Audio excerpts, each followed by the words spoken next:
Hi, Pete. How are you? I'm doing good, Laurel. How are you doing? I'm doing really well, thank you. So let's talk a little bit about the idea of money bringing security and happiness, and that we've all been, I think, conditioned to believe that that's true. Yeah. And yeah. Hmm. And the issue is, I think that we put the belief in that money equals happiness, money equals security. And what we forget about is that really security and happiness originates within ourselves. Hmm. What really happens is that we put out the energy that brings through money, happiness and security, but we could get it in many different ways. But we try to shorten up the phrase, and especially a lot of financial planners do this to make money seem more important. That money brings happiness, Hmm. money brings security, but really where it originates from is within. Hmm. And when we see that originates within us, we know that no matter what happens outside ourselves, that we still can feel secure and that we can still feel happy. But if we put it in that money brings us happiness, money brings us security, really, if we believe money brings us security, we're going to actually feel insecure because money can change and thus take away our security and happiness. Yeah, yeah. So I think that what we're talking about then, Pete, is like a major shift in people's thinking. It really is about at some level, I feel like it's almost like a start over, like a pressing a reset button inside somewhere that says, you know, how do you feel good about life? How do you feel good about yourself? And how do you feel confident in, making life work for you the way you want to, and just not equating all of that with money stuff. Like all that comes in later. Yeah, and what a lot of people do is say that money isn't all that important. Mm. And we can Yeah. think of that in good times and that, well, when life is doing good and I'm making good money, that I don't have to really think about it. Mm-hmm. But really what this last economic downturn has shown us is that even though we may think it up here that money isn't that important, that really security and happiness starts from within, look at all the fear that this economic downturn, turned up in our, society. And Right. that teaches us that we really need to get it at a deeper level. Yes. Yes. So it's really it's again saying not that we're ignoring money and how we manage it and how we use it in our life and what we do with it. It's not about ignoring it or saying it doesn't matter. It's just about understanding that it's not what we thought it was, so to speak. And the key thing is that we need to change the source of the power. Yeah. If we think that the source of the happiness and security comes from money, money becomes more powerful. But really, that power starts from within.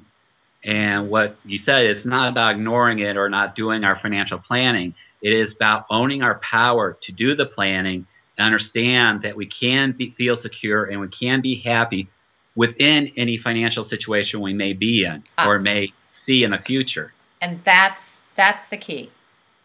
That's Yeah. huge. That's really, really huge. To me, that what you just said, like, is really could change so many people's lives and how they think about it all. Because I think that we go along kind of uh, thinking it has to be a certain way. Yeah, that, the only way I'm going to get through life is if I get my retirement savings, if I have an emergency fund, Hmm. or, whatever it is, or even have a job I love versus a job that pays more money. Yeah. Really, that is about the outside source, and things have to look a certain way for you to feel a certain way. Mm. But the key is that you feel a certain way, and then your life will show up differently. You could, Mm. I always tell people you can go to the same job that you've worked for years for the money, but you always despise because you were doing it for the money. You never felt, that it was really contributing to the overall society good, Yeah. because you felt you were a sellout. But you could go to the job the next day and feel differently. That if Mm. it isn't about the money, then you show up differently. Yeah. Yeah. Right. And that really is connected to what you value and what's important to you inside. hmm And again, it goes to security. Are you doing a job for the money, or are you doing a job to connect to people and have it be able to give something of yourself to others in any way possible? Mm, mm. Yeah, and that's the idea of thinking about money in terms in different ways. So money is an exchange. It's a medium of exchange. Yeah, I mean, back in ancient societies, they used to barter things. You know, I'll give you this for, I'll give you that. And what money has just done is made the exchanges easier. So instead of finding somebody, if you know, you do counseling, you don't have to go Mm. around to 100 people saying, "Okay, I need Y, and I only have counseling to give." You know, where's that perfect match? With money, it just says, "Well, who wants some counseling that I can offer you and that is valuable to you?" And now you give me the money, I go out and buy something that's valuable to me. It just makes the exchange a whole lot more efficient. But Mm. again, the source of the value in everything is from within. Mm. Money is just a piece of paper. It's just energy that we use to make the transaction easier. Mm. So if you were working with somebody that was out of work, for instance, and was feeling really insecure because they didn't have an income, how would you help them? How would you what would you encourage them to do or think or work with that?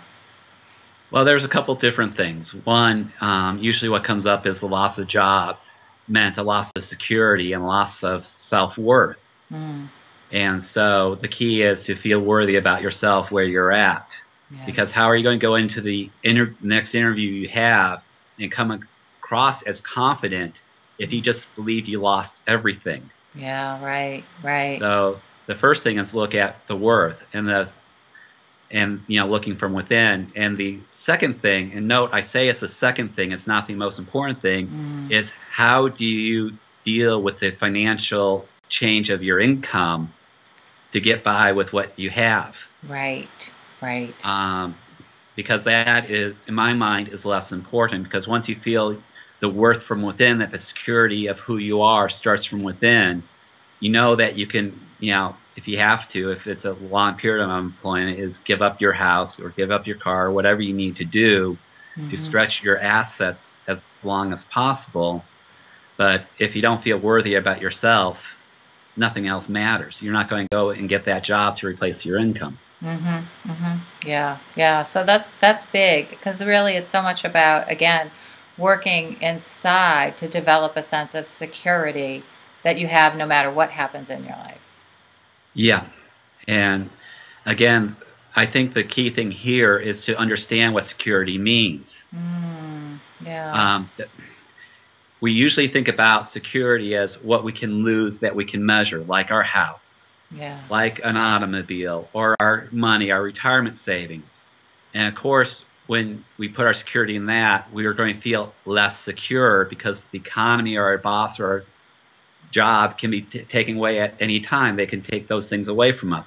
Yeah. However, if we look at what we really value in life, Mm. our happiness, our joy, our love, our peace, those are things that people cannot take away unless we choose to allow them to take it away from us.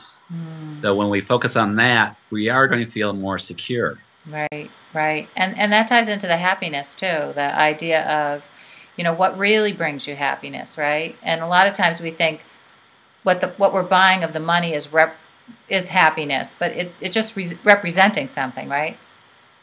Yes, as we've talked about before, is if we think of a house as bringing our family closer together and building the love that we have as a family, if the house is taken away, then we feel insecure because we thought the house, the money, brought about the emotional want that we really have. Mm. And so we're going to feel insecure. We're going to always fear that we're going to lose it. Mm. However, if we look at what we really value, and that is the love within the family, the connection, we could see we could have that whether we are in a huge mansion Mm. or a two-bedroom apartment, or you know, even if life really gets bad, a homeless shelter. Mm. And when you see that, you're going to feel more secure that you can ride the waves of life's ups and downs. Mm. And that's going to get you the confidence you need to get through your situation, Right. knowing Right. that you can't lose what you most value.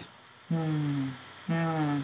So it's really helpful. I think one of the suggestions that would be helpful for people is to spend some time in an exercise about values, understanding what you value, really flushing out that process and that deeper understanding for yourself.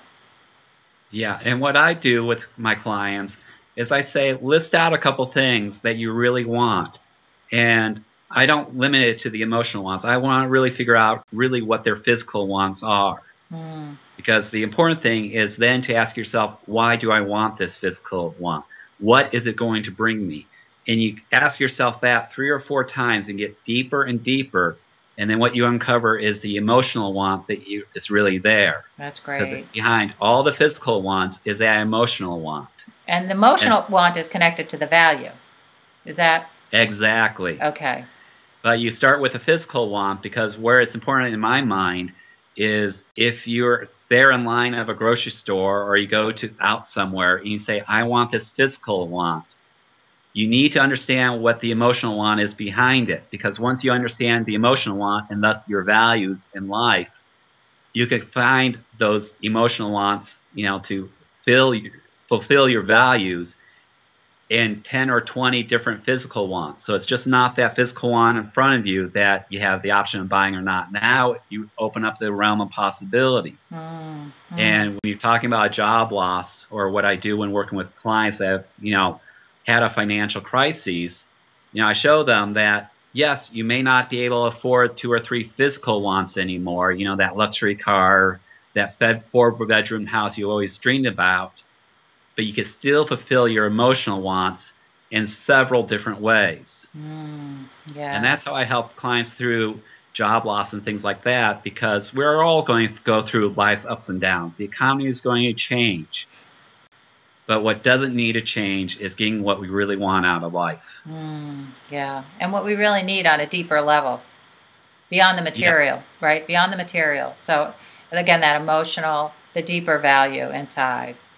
Yeah, but when we focus on a physical want, then we're always going to fear that it disappears. Yeah. But the physical one is, like you said, it's a great representation to get to what the deeper desire is in there and what the emotional need or want is. And because sometimes it's not as easy to get to. So, that, Yeah, again, the idea of using your financial life to help you learn about yourself is a great path. exactly. Yeah. Yeah. Exactly. I mean, a lot of financial planners are out there saying, well, you can afford X, but not Y. I'm there, it's like, don't give up on Y because it's going to teach you a lesson. Yes, you may not afford it, but you got to look at it and say, well, I just can't afford it. I'm just going to turn my back and leave the store. The key thing is to understand why it had that impulse for you. What is it that you really want? And Wow. that's the more important thing. So That, the key yeah. question is, can you afford it or not? No. Yeah. It is, why do I really want it? And Wow. how can I get it in other ways that are probably more financially responsible that I can afford without going into deeper debt and dealing with the stress from that? Yeah, yeah, that's really powerful because again, it opens up the idea of choice, and you're not stuck to in wanting that one thing in that one way. It really, I think that's such a powerful shift. I'm so glad we got to this place in this because I think that that can be really powerful for people too. And also, I think it it challenges a lot of messages that we get spiritually, like don't want that, don't desire that, that's only going to be trouble for you. And I think it's our natural human nature to want things. So like you're saying, yeah, make use of it, find out what it's trying to tell you on a deeper level. Yeah, because all your wants are is a signal of what is really missing from within. Yeah, fabulous. But Yeah. when it shows up as a physical impulse, desire, want, that's just kind of the fifth thing in line. If you kind of back yourself up to really what is missing within, then you Yeah. can fulfill that need and live a more fulfilling life. Yeah, that's great. That's great. So I think we're kind of out of time for this little segment that we're doing. So thanks for taking the time again today, and thanks for sharing. That was really great. You're welcome. Take care. Anytime. Thank you.